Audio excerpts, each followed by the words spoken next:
Good evening, Belize, and welcome to XTV's news broadcast for Friday, January 10th, 2025. Making the headlines tonight, police explore motives for Giovanni Ramirez murder. Compo says police could have done little to prevent the 3 murders so far. And Commissioner says a group of Hopkins residents disrespected the police. We take our first break and return with the news in detail.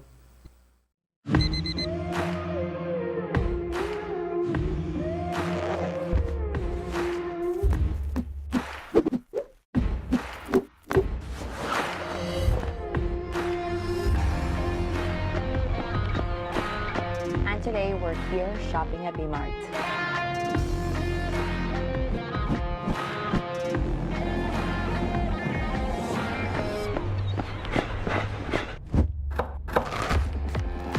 Today we're making the green super smoothie.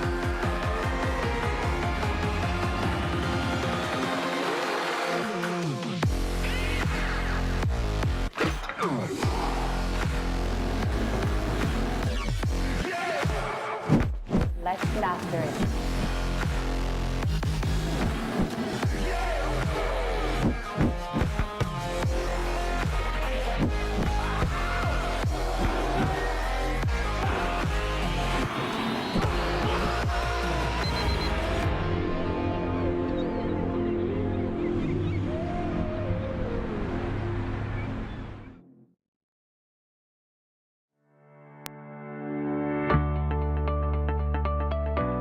Take control with My Social Security, your secure online account to manage all your Social Security information.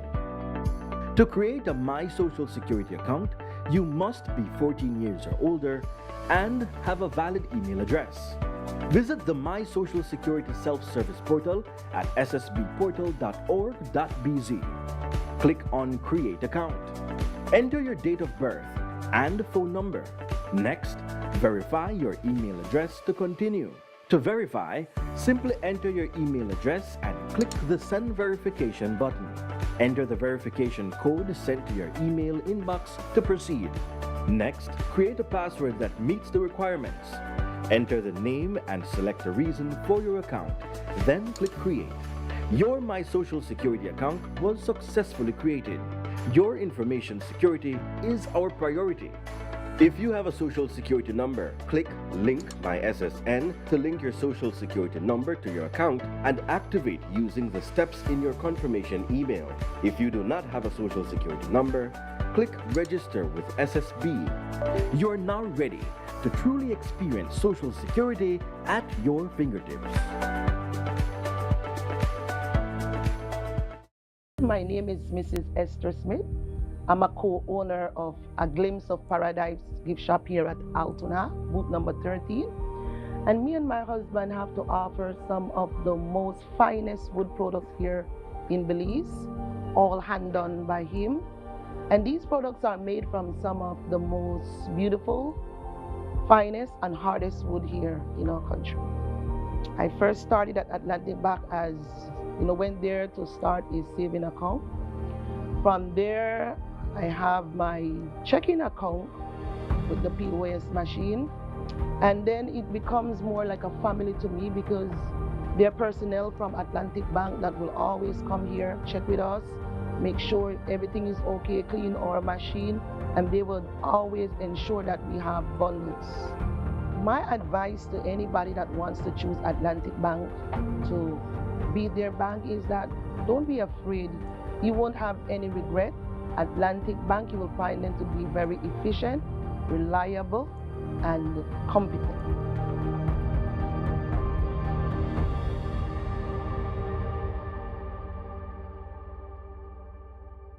Smart is enhancing your mobile experience to keep you connected like never before. We're rolling out LTE Band 4 to give you faster speeds and upgraded mobile performance.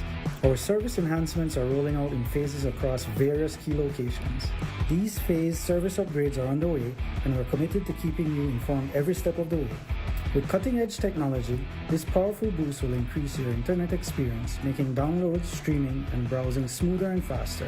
Whether you're at home, on the go, or at work, you'll feel the difference. So stay tuned for more updates as we continue expanding to give you the best service possible. Because at Smart, we're not just keeping you connected, we've got you covered. Smart, bringing people together. Tired of replacing light bulbs? LEDs are what you need. LEDs last up to 30,000 hours. That's 30 times longer than incandescent bulbs, and up to 8 times longer than compact fluorescents. So less changing and less trash. Planet Earth thanks you. And the LED experts at Brothers Habet and Habet will help you find the best LED solution with colors for every room and mood, starting as low as $6.95. You can even get LED strips for home, office, and industrial use. So say goodbye to fluorescent tubes forever. And because they use up to 90% less energy, you save money. Money you can spend on other things. So head to Brothers Habet or Habet and Habet today. You can also call, email, or Facebook us. Have a brilliant day. In Belize, we value our families, we value our communities, we value our neighbors. 90% of Belizeans think it's time for laws that protect all of us and reflect society at its best. 94% of Belizeans agree that public spaces in Belize should be more accessible to people living with disabilities. In Belize, we believe in fair treatment and supporting one another. We know that our beautiful country is at its best when we come together for the greater good. 2 out of 3 Belizeans support a new law to prevent discrimination in employment and public spaces. It shouldn't matter where we come from, who we love, or what we look like. Belizeans deserve to live our best lives. It's time for laws that protect all of us and reflect our society at its best. Equal Opportunities Bill. Belize, we're ready.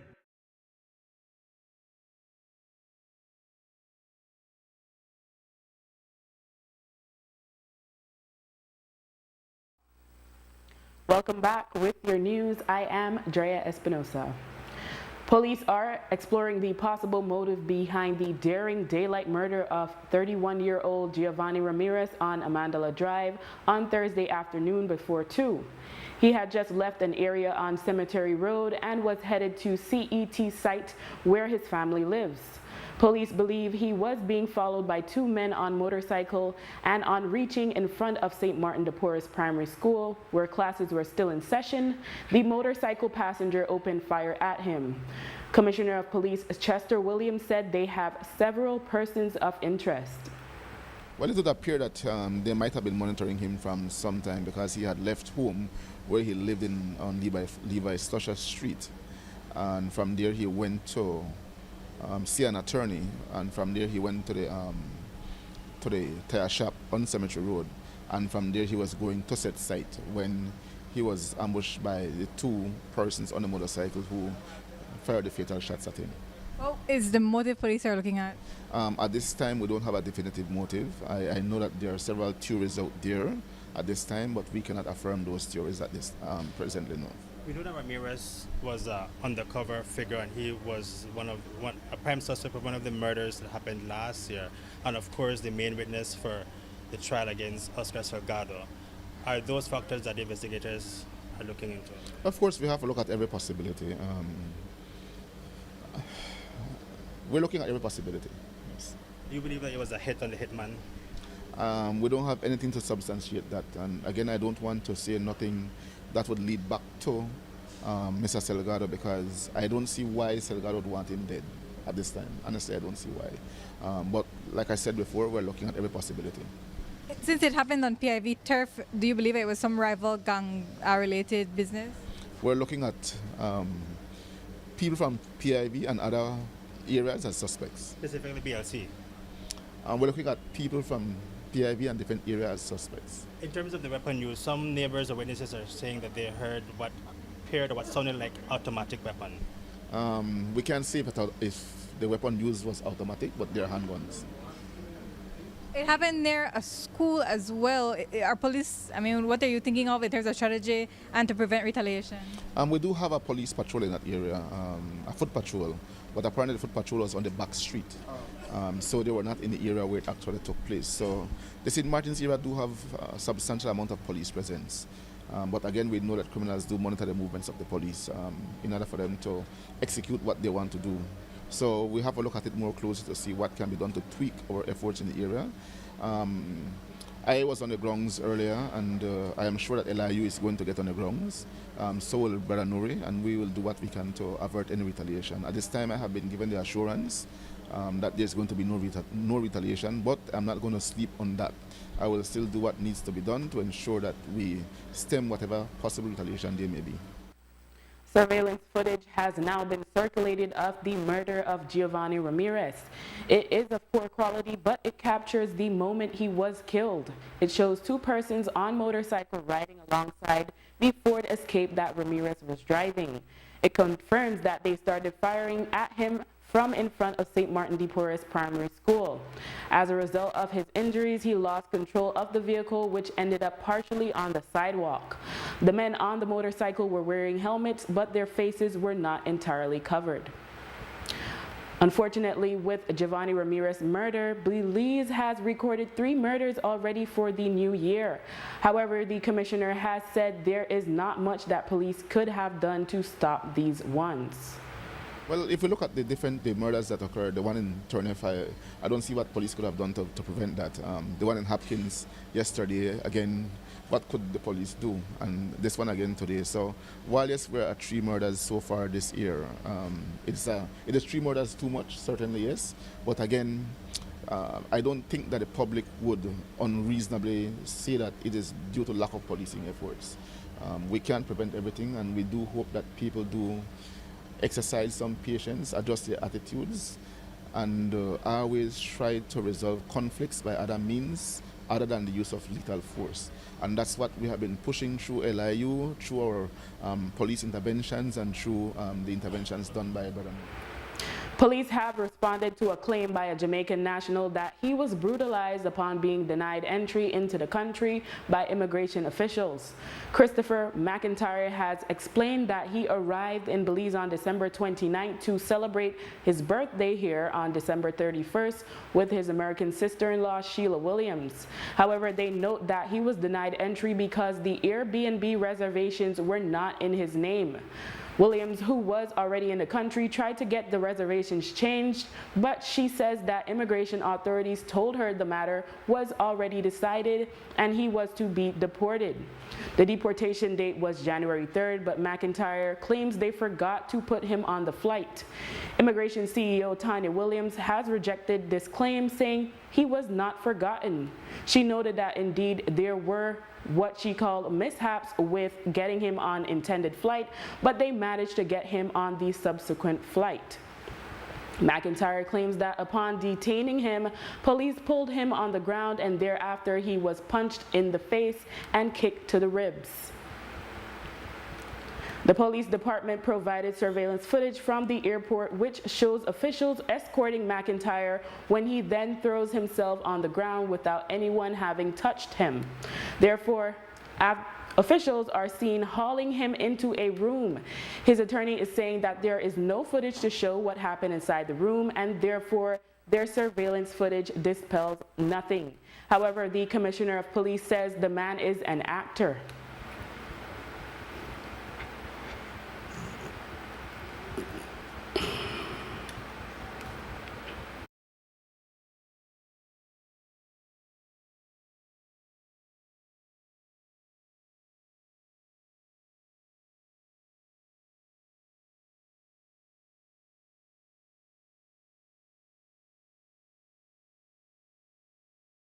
I am wondering if he's really from Jamaica. I think he's more like from Hollywood because he really put off a show.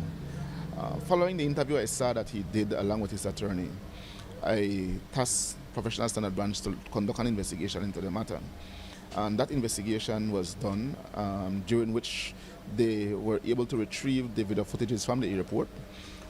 They also interviewed and recorded statements from a number of persons who were around. And I can tell you, I personally saw the video footages that were retrieved, and it clearly shows him. The video don't have any audio, but it shows him acting boisterous. You can see the gesticulations that he was doing. Clearly, indicating that he was being boisterous. He was being taken to a room, and on the way to the room that he was being taken to, he threw himself on the ground. Right? Nobody touched him. He threw himself to the ground. And when he threw himself to the ground, the police officer picked him up to some extent and pulled him into the room. And that was it. We have also recorded statements from those people who were in the room, and neither of them confirmed the police beating him or touching him. If a matter of fact, they made it emphatically clear that no one hit him. He was acting out because he missed his flight, and the police, as far as we're concerned, exercised extreme care, extreme caution, and applied our policy in terms of de-escalation in dealing with the matter. So when he said that he was doing nothing and the police came from nowhere and punched him, he's lying. And again, I know that much has been said about the police in the public in respect of this matter. The police have been persecuted, convicted, and condemned for it. We are now going to release the truth and let the public be the judge from there, and I hope that some of those persons who have crucified the police will be able to apologize for what they have said about the police. It would have seemed that he was aware there was any security cameras around in that. Perhaps, but the man can go to Hollywood. He's a very good actor. Williams said they would have charged him for a mischievous act, but cannot do so anymore since he is no longer in the country. The Prime Minister also weighed in on the case and said immigration authorities were within their power to deny McIntyre entry. I want to start off by to say that we welcome any Jamaican coming to Belize. I mean, there are brothers, there are sisters. We all belong to CARICOM, and we have the free movement of people. And we've had hundreds have come as tourists to spend time in our beautiful country and to enjoy the people and the culture and the food. But there have been many instances when we've had people, in this issue Jamaicans, that would come to Belize and say they come to on holiday, and then after that, then they disappear. They go across the border on the way to the United States. We have a responsibility to ensure that that is kept on minimum, and it's unfortunate that Police Commissioner Chester Williams has weighed in on the situation that unfolded in Hopkins Village on January 8th after the murder of George Brown Jr., who was stabbed to death, reportedly because he was asking that his jacket be returned. Cell phone footage shows that 2 police officers were on the ground and had detained a suspect from whom they had taken a knife. They did not have him handcuffed, and others in the village started throwing stones at him. Eventually, because the police was outmanned, the detainee went and grabbed a machete, then ran after the group of men stoning at him. Police was chasing behind all of them, and the officers had a gun, and though warning shots were fired, they did not directly fire at any of the individuals. Again, the conduct of persons following the murder, I saw on the news yesterday the video footages that were shared. It shows that there was absolutely no regards or respect given to the police. This accused person was already in police custody, and here comes a group of persons throwing missiles at him. Again, people have to understand, when police have a prisoner in custody, the police have charge of that person's security. So anything that happens to that person in the charge of the police, then the police becomes liable. And so the police have a duty to secure the safety of any prisoner in their care. So these people who stoned the man, whatever, while he was in police custody, it was totally out of order. And the accused person, again, to have been armed with a machete, chasing behind these same people, again, that was also wrong. And that also showed poor judgment on the part of the police. So there's some things that we need to look at in terms of training and sensitizing our officers in terms of how to react to situations like those. And I think for the most part the officers were reluctant to use their weapons the way they could have, because they feared that had they done so they would be in trouble. But the young man with the machete chasing these people, certainly he presented a good opportunity for the police to have been able to shot him. Williams also responded to the report that the officers appeared to be shielding the accused. Do commend the police for exercising great restraint, but at the same time, I believe that they could have handled the situation much differently. The family sees it a different way. They told us that from what they saw on the ground was that the police was basically protecting this individual because the accused person and the police officers are friends in the village. The police have a responsibility to protect every person in the police care. So if they are saying that the police was protecting him, they are right. And that is the duty of the police. Can you imagine what would have happened if that prisoner was killed in care of the police? What the public would have said? What you, the media, would have also said, right? You would have threw the police and spit them out, because the truth is that would have been unjustifiable. There's nothing that the police would have been able to do or say to justify any such action. And when it comes to compensation, we would have to pay, the state would have to pay, because if a prisoner is even hurt in the care of the police, unjustifiably so, they can sue and collect compensation for it. You spoke about training for the police officers' reaction to a situation like that. What about handling what appeared to be evidence? The knife that was apparently used with that. The police officer did not wear any gloves. The family is concerned that he may have contaminated key evidence in that case. That would have been the ideal situation, yes, for the police to be wearing gloves. But I don't think that there is any dispute to the effect that the young man had the knife and he stabbed the accused person. I think that is going to come clear through evidence of the witnesses who were there. So I don't see the actions of the police affecting the strength of the case any at all. After the break, Agriculture Minister says fusarium issue is expected to worsen. Stay with us.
The Minister of Agriculture, Honorable Hussein Mai, on Thursday told the media that the situation regarding fusarium in the country appears grave and is expected to worsen. Mai said action needs to be taken and that the country should learn from neighboring countries who have had to deal with the spread of the fungus. Mai said that the Belize Agricultural Health Authority, BAHA, is looking to coordinate training sessions with cane producers from Veracruz, Mexico, who have a better grasp of the disease. Fusarium is a matter to be seriously worried about. I was at a COP29 in Azerbaijan and I brought up the matter in the discussion panels. Mexico is seeing a severe drop in production in sugarcane and sugarcane yield and sugar. The TCTS, they call it carbe, is horrible, and we expect probably similar fate in Belize. We have a large area under infection from fusarium, and the little we've harvested so far shows a drop in the purity, a drop in the TCTS and sugar. So we expect it to get worse. It is a matter that we need to address, not only Belize, but together with Mexico, because the disease moves, and so we need to take serious action. This morning I was in contact with the plant pathologist at Baja, and he said that they are organizing right now training with the cane producers of Veracruz, who seem to have a better grasp of managing with the disease. Now, there's no silver bullet that will cure fusarium disease. It has to be an integrated program. It has to be integrated cultural practices. It has to be different technology. It has to do with resistant varieties. And there's no magic bullet that will cure fusarium. It is here to stay with us. We have to engage the other countries that have had experience in managing this and to see how we can start to make that transition towards the integrated system. The Commissioner of Police, Chester Williams, has announced that the new highway interdiction team will be launched next Monday to complement the work of the mobile interdiction team, which is used to patrol the border areas. The new unit will patrol the highways for illegal activities. From the policing standpoint, while we do have the MIT, which focuses heavily on the border areas along with immigration and in some instances customs, dealing with contraband, we have also established a specialized unit within MIT that is going to deal with the highways. You would know that sometimes the transnational criminals would operate along the border areas and would not come further into the country using our thoroughfare. But there are also occasions when they'll use our thoroughfare to move from point A to point B. And so we must ensure we cover every basis of our country to prevent them from succeeding in what they wish to do. And so the new unit, which is going to be launched on Monday, the Highway Interdiction Team, will be tasked to taking care of the thoroughfare, focusing on those transnational criminals like the drug traffickers, the human traffickers, the human smugglers, the firearm and ammunition traffickers, and other transnational crimes. They will be there to make sure that they conduct patrols on our highways and roadways, going after these people to prevent them from succeeding. Donald Trump will be sworn in as the 47th President of the United States on Monday, January 20. With his swearing in, changes are to come, and for Belize, as the U.S. representative here, will be a lower-ranked chargé d'affaires in lieu of an ambassador. The new chargé d'affaires of the U.S. to Belize will be David Hodge, who is expected to assume his new role soon. Hodge previously served as the U.S. Consul General to Brazil, Deputy Chief of Mission in Guatemala, and has also served diplomatically in Panama, Thailand, Peru, and Argentina.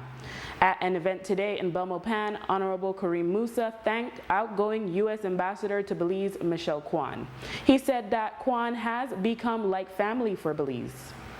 Allow me to express my heartfelt gratitude and deepest appreciation to Ambassador Kwan for your resolute support to Belize.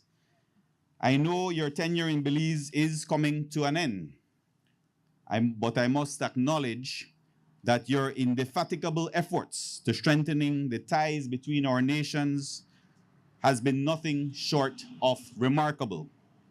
The initiatives and resources provided under your leadership, whether in security, improving accountability in governance, economic development, or the massive splash of the Millennium Challenge.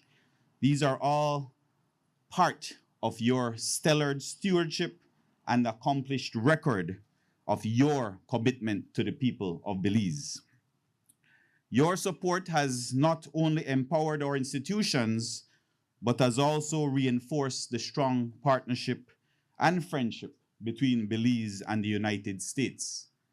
The people of Belize are immensely grateful for your contributions, which have made a tangible difference in their lives and in our nation's progress. Thank you for all that you have done for Belize and for standing with Belize. Your work here will leave a lasting legacy, and we are proud to call you a true friend, and might I even say family, of our beloved Belize. Thank you. Kwan was at a police department event in Belmopan today, and Commissioner of Police Chester Williams reminisced that her first event was also a police initiative. He spoke of the impact she has made.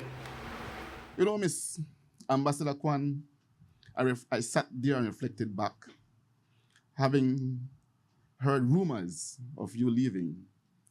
And it took me back to when you first came to Belize. And you came with a bang. We had a big handing over ceremony. I think we got over $883,000 in equipments for the concert office and other vehicles. And again, rumors are here that you're leaving, and you're leaving with a bang again. You certainly have left an impact, a mark on Belize. You made ambassadorships look so easy as you did figure skating. So we thank you very much for all you have done for us. Right? The United States Embassy today handed over 9 late model Isuzu midsize pickups from the U.S. Bureau of International Narcotics and Law Enforcement Affairs to the police, immigration, and customs departments. The fleet will allow the different authorities to strengthen their law enforcement capabilities and enhance border safety. Outgoing U.S. Ambassador to Belize, Michelle Kwan, said the initiative has been in the works for a couple years. In conversations in the past 2 years since I've been here with government officials about how the United States can best help Belize meet its security challenges, the subject of mobility often comes up. I've heard often that despite Belize's relatively small size, its unique geography presents real challenges for law enforcement, especially in securing Belize's border.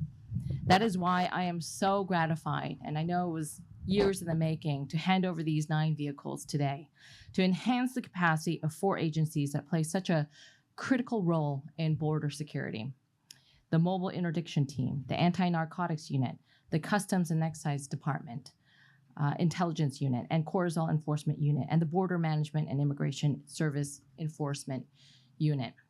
Together, these agencies are helping combat transnational crime, and we're proud to support them as partners.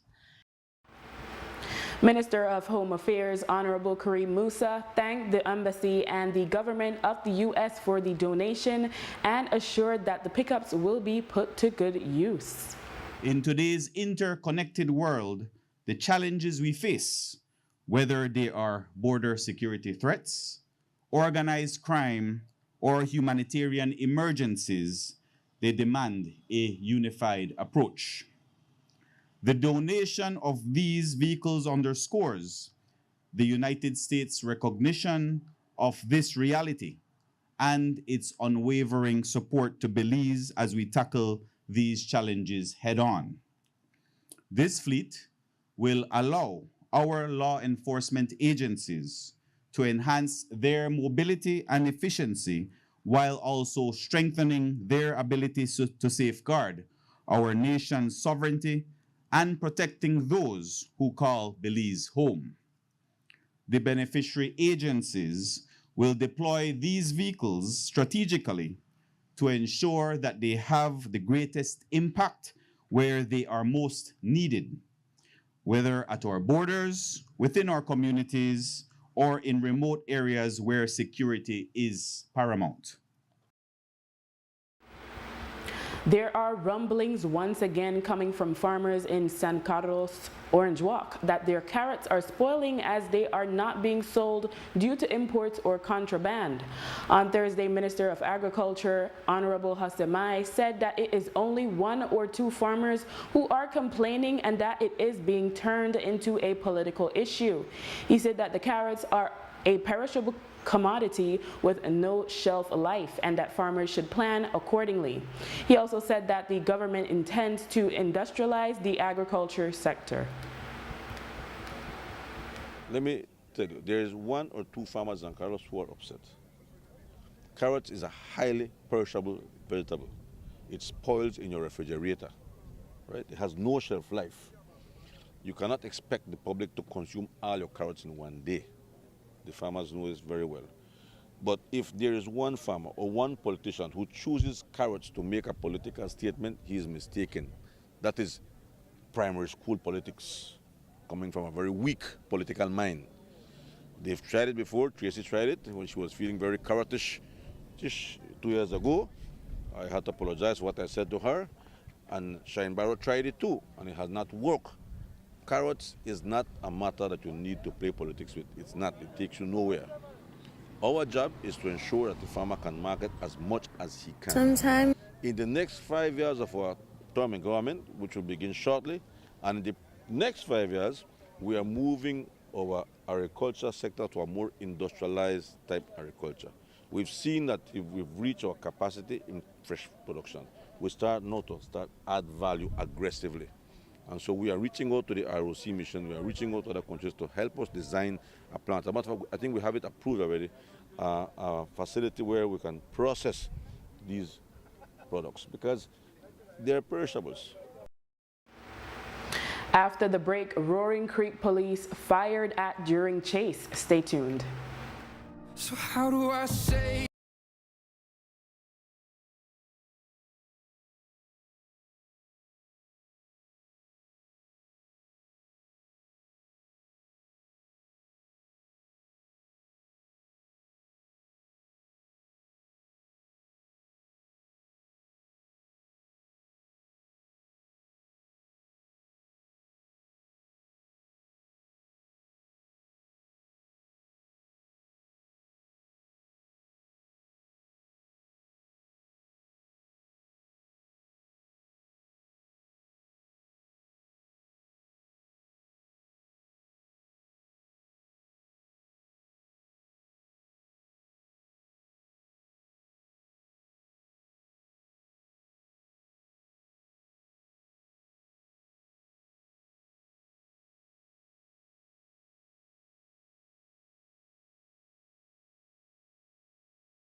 A late-night police pursuit on Wednesday, January 8, ended with suspects on motorcycles shooting after police in a mobile.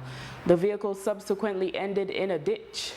Sometime around 11:45 p.m., 2 officers were returning from the scene of a shooting in the Another World area of Roaring Creek Village when they observed 2 men on motorcycle matching the description of those believed to be involved in the earlier shooting. The officers started pursuing the motorcycle, and not long after, the passenger on the cycle fired a shot at the mobile, causing the police driver to stop abruptly and end in a ditch on an unnamed street where Chun's store is located. The suspects then managed to flee. However, one of the suspects has been detained. It is now the 4th day since the fires in Los Angeles area of California began burning. The metropolitan area of LA consists of over 13 million residents, and the entire area has not had rainfall in more than 8 months. That, coupled with the recent strong Santa Ana winds, has created a perfect storm of sorts and has resulted in several fires in the area. Authorities fear more may start. To date, some 12,000 homes and structures across 56 square miles have been destroyed by the wildfires, with 150,000 people having been ordered to evacuate. The fires have killed 10 people so far.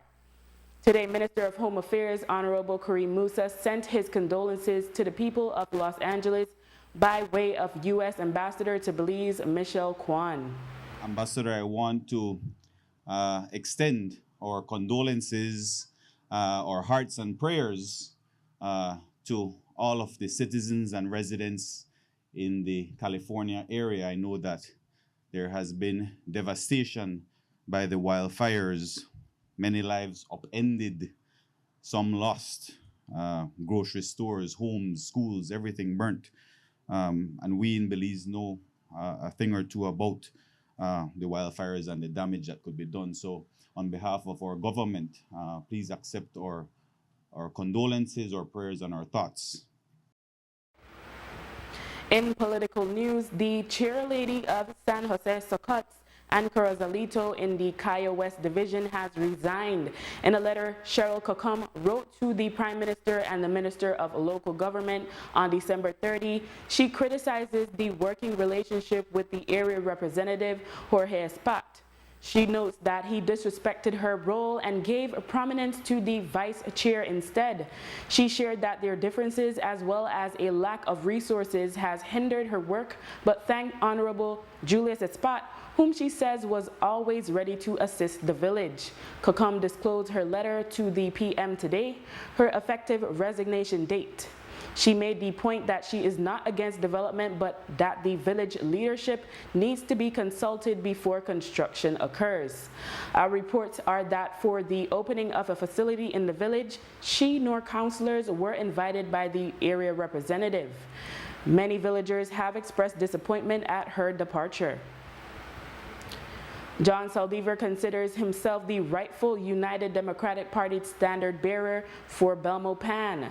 Like the other members of the Alliance for Democracy, a faction of the UDP, he believed that the party's constitution was violated in having them removed as standard bearers, and he says that it is being challenged.